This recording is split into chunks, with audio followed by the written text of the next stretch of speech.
What is up, everybody? Welcome back to another episode of Brian's Custom Auto. I am your host, Brian. My voice is slowly but surely coming back. As you can see, we've got the OBS back on the lift. We've got some light behind us. Yeah, I know it's crooked. What in my life is not crooked besides the work I do? Now, I know you troll tricks are going to jump on there and say my work's crooked too, but hey, whatever. The people that I work for like my work. Now, getting back to where we left off at, see, my voice is coming back out. I'm getting there. So we wound up getting the hood on the truck before we rolled it off the lift. I got my son to help me with that one this time. Yeah. So on the inside here, we got the new dash cover, figured out how it goes on. We've got the new grill insert sitting on the inside. So let me take you in there and look at that and show you what we've done with it so far. All right, okay. So the new grill insert, you have to put your headlight switch into. Now this headlight switch had nothing wrong with it, okay? But it does not come with screws to screw it in. It just comes with the holes preset.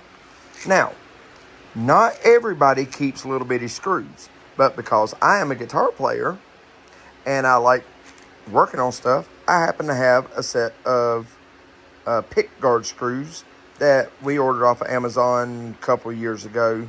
It's just random assorted sizes, you know. And I think it was like $4 for that whole thing of stainless screws. So those are a perfect fit to put in here, okay? They're so short. There's multiple sizes, but pick your shortest ones, and that works great for your headlight switch or any other kind of stuff that needs to be mounted inside this. Now, this will also work to mount it back in the truck if we want silver screws, but we're going to try and stick with the black. Just depending, we'll look at it once we get it there. I still have to put the cargo switch into here, which is very simply done. Push them 2 tabs, that pushes out, new switch pops right back in. Then we'll set this back into the truck. Okay, so guys, one more thing. If you'll notice back there on that firewall sitting at such a beautiful angle is a brand new billet flexible transmission line. It is a press-in fit on the bottom with the O-rings. So put a little lube on there and yeah, rock and roll. So we still have to run the transmission lines up and around and up to the radiator here. We still got to put the radiator support on. Still got to put the inner fender wheels on and do the plumbing and the wiring and all that still. We still have a bunch of work under here to do, guys. But we're just bouncing around trying to get the little stuff done that we can each day, okay? That's how you make progress. You get a little done each day. I'm trying to get the inside of the truck finished up to where we can get ready to start putting the interior back in. I also have to still get the headliner die because we want the headliner to be black. And I still got to do the speaker covers and all that. So it'll all work out great once it's done, and everything will match up just fine. But guys, check out that new cover, okay? If you've never put one of these on, it's really crazy. It comes as this one whole piece, but when you take the original off, it comes off in 2 separate pieces. So yeah, I had an issue. I was trying to find just this part here. They don't sell just this part, so they make a whole cover that covers this and that, and it has to be glued down. Now, because our temperatures are extremely cold here right now, I'm not gluing it yet. It's just setting on there. So you can see right there how it just slides up, but it slides up and over the original piece.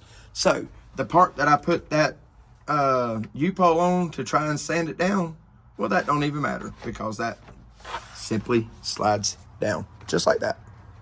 Okay, and it hides all the old ugly and makes it look all brand new. Now, I still don't know what we're doing in here, but we're going to keep on moving forward with what we got. So let's get that rocker switch out, get it in here. All right, making sure we keep it the right way. This has just these 2 little tabs on it like that, and it just slides right in just like that. Now, that means this is ready to go up there. So just like that, it's partially in there. Headlight switch, rocker switch works good. Roller dimmer, rocker switch there, which I need to do something about that. But that can pull out. I still have to go get a couple screws that match these to inset right there. Not a big deal. I realize that after the fact. But it's okay, because it's very simple to put this in. Okay? So, all we've got left to do now is to glue that guy down, and we're golden for that part. So, moving on before my shot flies away here. Mother Nature is not happy with me. Anyway, so, yeah. Still getting work done. So, moving on to something else now. Okay, so I did just remember something, guys. Don't hold it against me. I work on a lot of cars, so I don't remember every little thing from every single one. The radiator support for this truck is, in fact, the plastic fan shroud. So, I'm not ready for that yet. So what we're going to do in the meantime is I'm going to fabricate a couple of radiator straps to hold the radiator in while I move around and do the rest of the stuff with the firing of the truck and all that. And then I'll worry about putting the fan shroud in very last when it's time for it at that point. Because we're going to be starting this truck very soon. Now, I got the fuel tank up here, the cooling fan, the tank straps, all that up here.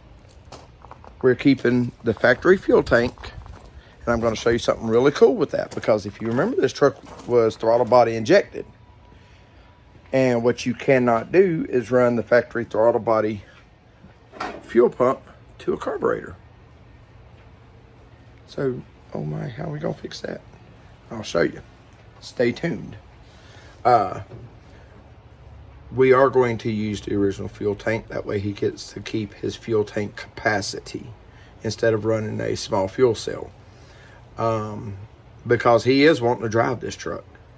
It's not going to be, I mean, it might be a trailer queen as he puts it, but it's not going to just ride on a trailer. It's going to get driven. I mean, it has to, so he can burn them back tires off. Anyway, so that's why we kept the whole serpentine system. Short of putting ICT billet everything on it. That would have been nice. It's still not too late if he changes his mind and wants to do that. But in the meantime, I've done the best that I could. You know, it still needs a little bit of cleanup because it's dusty and stuff. But, yeah, we still got plenty to do. But this allows me to get the plumbing done for the fuel system. Now we're going to use the original braided lines up to the carburetor here. Another little trick I'm going to show you how to do. Guys, you can do all this yourself. It's all possible. You just got to be willing to play with stuff and figure things out. I've had a lot of nights of thinking about this and figuring it out as I go. Anyway, enough with the talking.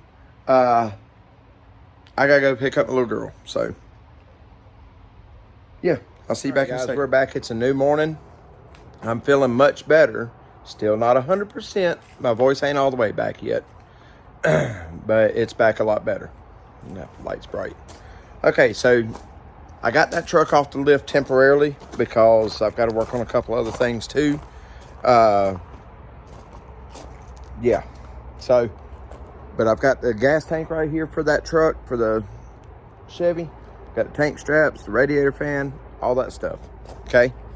And we still got to bring some other parts up, get them cleaned up and ready for use as well.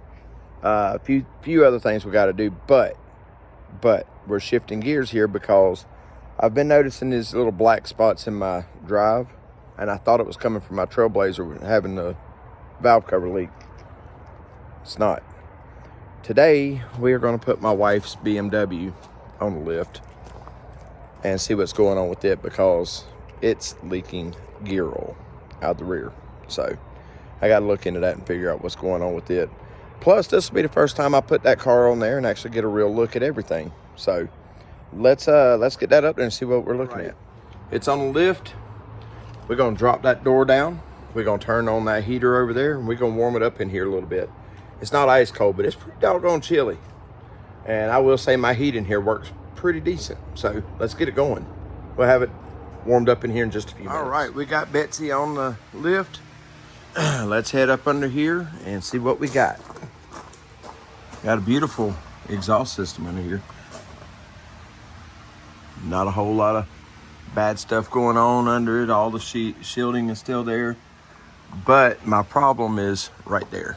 Dun, dun, dun.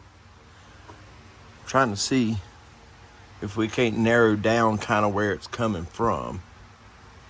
I mean, it looks like it's wet all the way up to the top. Let me see. Will that stick there? Yes.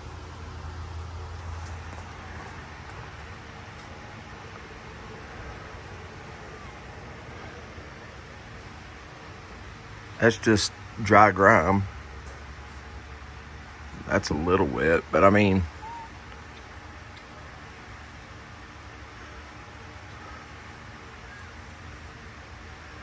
not like this down here. That's all wet. What about this side? Ah, crap. Let me get a paper towel. I can wipe my fingers off as I'm checking this. But this side here, dry grime up top. Wet on the bottom. And I mean, you can see it's been coming back here hitting this. So I'm really, guys, I kind of wonder if it's not just, I don't know, this is weird. It's not coming from up here because that's all dry grime. It's just like saturated that way. I'm wondering if it's not just this seal back here and it's just moving forward with the wind blowing and all that. And then as it drips, it comes back here and hits the muffler. That's what made me notice it, guys. I got home the other night and I could smell it on the muffler. And I mean, you can see it's been doing it for a minute. So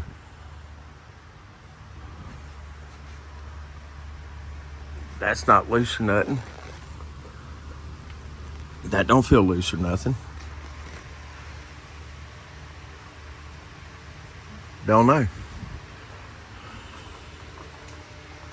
Do not know.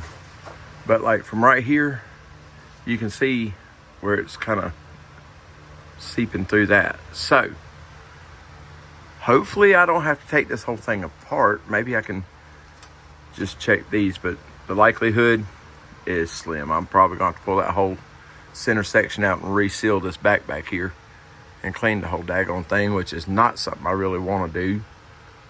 But I also don't want my wife walking.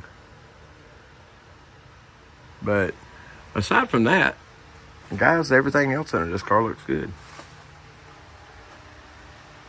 Now, I will say this car has 150,000 miles on it. All the exhaust system is good. Okay. It is the 2.0 turbo. I can't really see nothing up in there. But, I mean, it's just clean. Like, under that seal there, everything's dry. No drips coming from up here. There's your oil pan bolt. I know that real well because I changed oil in this thing all the time. Jack point. I've pulled this plate off before. Now, I do have to check something up here, too, because we hit a pothole one time, and every so often you'll hear a squeal come from up here, but we don't know what it is. There ain't a bit of weight on this tire. You can see where it was. It fell off. We had these tires put on by Discount Tire, and yeah, that wasn't fun either. Oh, I see some greasy up there. I don't know what that is, but nothing else up here is leaking. So, okay, I'll bring you guys back in a minute. All right, so off camera, I got the right size Allen wrench because I've got the really big set. This is a 14 millimeter Allen wrench. So I went ahead and got my hammer and knocked that loose. Now we're gonna pop that plug out and make sure our rear end fluid isn't stupid low. I also checked the star bolts down here. They're all tight, which means at 150,000 miles, in reality, oh, okay. in reality, this needs to be taken apart and a new seal put in it. Now, am I going to do that today? No. So, technically, you want this to kind of be dripping out just a little bit. We're going to stick our finger in there and see how far in there it is. Wait a minute.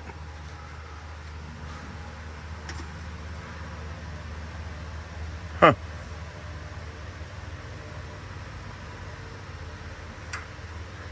I don't know what that thing is, but it's about annoying. And in the way, let me use another finger. No, it's got fluid in it.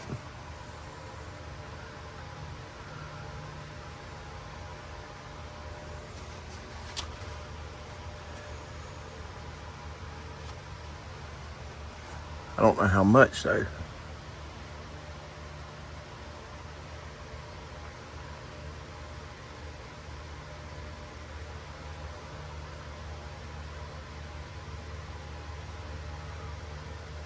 Okay, so if I go in and crook my finger down like that, I can get into the fluid. So it's only a little bit low.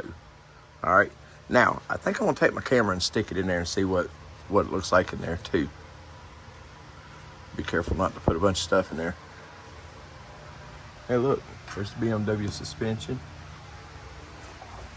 Can't see it on this one, but on that one you can see the BMW logos.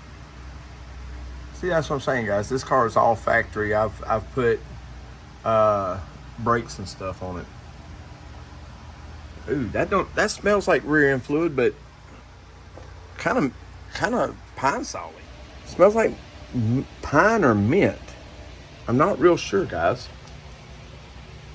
It smells just like pine sap with diff fluid. What are you Brits putting in your rear ends? Wait a minute,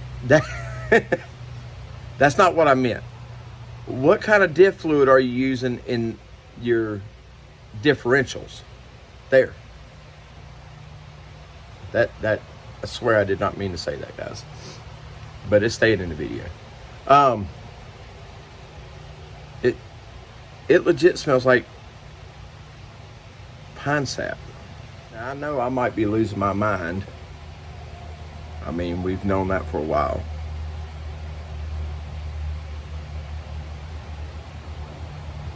But I'm gonna get my wife's opinion. See what she thinks it smells like. Wipe all the bulk off of it. Here she comes. Hey, babe. Come here real quick. I want you to smell something. Huh? No, you don't. It smells hot right here. That's smelling hot right here, so I'm saying. Well, it's not hot. Smell. See that stuff on my finger? Smell that. Tell me what smell you get. I'm recording this because I know what I smell. I want to see what you smell. Like pine trees, kind of. See? It's not just me. All right. So, that being said, that's really all I can do with it. I could add a little bit, but there's not really any sense in it. It's not that low. But I needed to check it because when I see something leaking, it bothers me. Makes me nervous. So, yeah. I just do away with that. Make that not an issue just by checking it. So, always check your rear ends, people. All right, guys, we are back. It's a new day. I'm feeling 100 times better than I was. You see what we got back on the lift. I got it on there today. Now it's time to start the plumbing system on this, okay? And I've got the gas tank out there. I've got the straps out there. I've got the cooling fan up there for the engine. Got all kind of stuff. But because we went to carbureted, we have to change the fuel system up and do the plumbing on it a little bit differently. So we're gonna get started with that by bringing that fuel tank in here and getting the top hat set in it and getting it ready for a smaller pump. All right, so more of doing stuff off camera, not showing you guys. because I don't have a cameraman here today, as per usual. But we're working on that. Anyway, I'll show you where we're at. So what we did is we took the fuel pump, wiring, everything off from the base of that, okay? Now, you'll notice I've got tape on this one here. This is actually the return line, okay? From the original system, all right? The reason I've got tape on that is because that is now going to be our send line. And the reason being is because this line actually goes all the way to the bottom of the tank with no obstructions. Now, that being said, that means I'll be able to pull fuel all the way from the bottom of the tank, send it to the engine, okay? Now, from here, we have to put our fuel pump somewhere close to the fuel tank here because they like to push instead of pull, all right? Also, that being said, I have to cap off this line and then hook this one up because this is the vent. This is one vent. This is your fuel vent, okay? Your fuel vent goes up through your gas neck. So the fuel vent has to stay there. This is your tank vent. So it allows, as you're filling it up through the neck here, and the air is leaving from the fuel going in, it has to come out of this vent here and goes up. Supposed to go to your charcoal system, okay? This truck ain't gonna have a charcoal system anymore, okay? But we'll still hook that line up for a vent. And this one here gets blocked off. We will end up cutting that off there and putting a cap on it. Now you'll notice I've got two lines here. This one gets grounded to the neck up here, and the purple one that goes inside here and inside there is the fuel selector, or the fuel gauge. So we're going to have the factory fuel gauge on the factory top hat running through the factory fuel line. Now, the reason we're using the factory fuel line is because, if you'll notice, you got your pressurized end here, which I've got to change that, and it stays in the rail up here like it's supposed to. It goes all the way up, and then up here, it converts over mechanically to a braided fuel line. So we will rearrange this to where it's all straight like it's supposed to be. And it goes all the way up to the top of the motor where the carburetor is. And that's it. Okay? Very simply done, and yet still nice and elegant. So, moving right on along. Okay? Okay. So now at this point, I have to get the fuel tank in here and get it hooked up and mounted. So, yeah. And that's going to be fun. I'm going to use my roller jack as much as I can to help hold. That other line, that black wire, goes right there, by the way. It grounds to the frame. So we will be hooking that back up. And also, here's the plug for the fuel tank. We will have to disconnect this line and this line, leave the red one. Because the red one, it switches colors here, but the red one in the middle is the fuel gauge. So, but we'll adjust all that as we go. But that keeps as much factory wiring going up as possible, which the wiring is great in the truck. There ain't no issues with that. So we're gonna rock with it. We took out the frame mount fuel filter. This is gonna have a fuel filter up at the engine, just like old school, okay? We're doing it all old school like this because it's going to make it way better. This truck is going back to Florida, where carburetors love to live. So, it's going to be great. It's going to be great. Anyway, let's get back to it. All right, so we got the fuel tank in. All that's hooked up on that end. Got my cutters out here because this is my 3 lines that go up. This guy here is the one I'm after, okay? You see it converts over right here. This is my fuel line that goes up. Now I'm gonna come right back here, right by the tank. Let me back this camera out a little bit.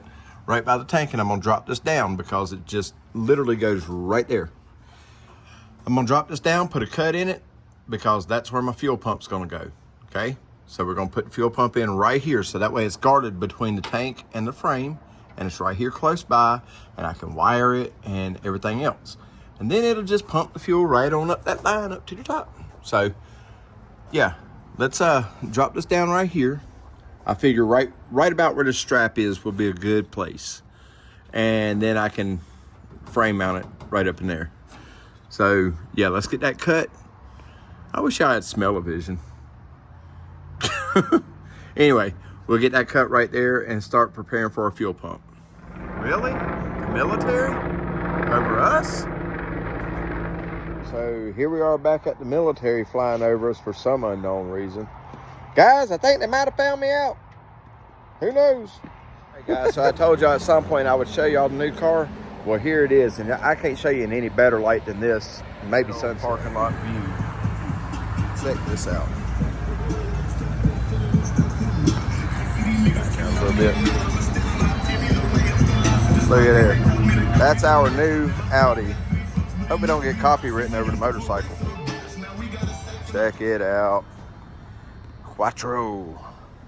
Guys, it is in fact the S-Line, and it is wicked fast. Wicked fast. So, tell me what you think. Leave it in the comments below. We'll see y'all on the next one.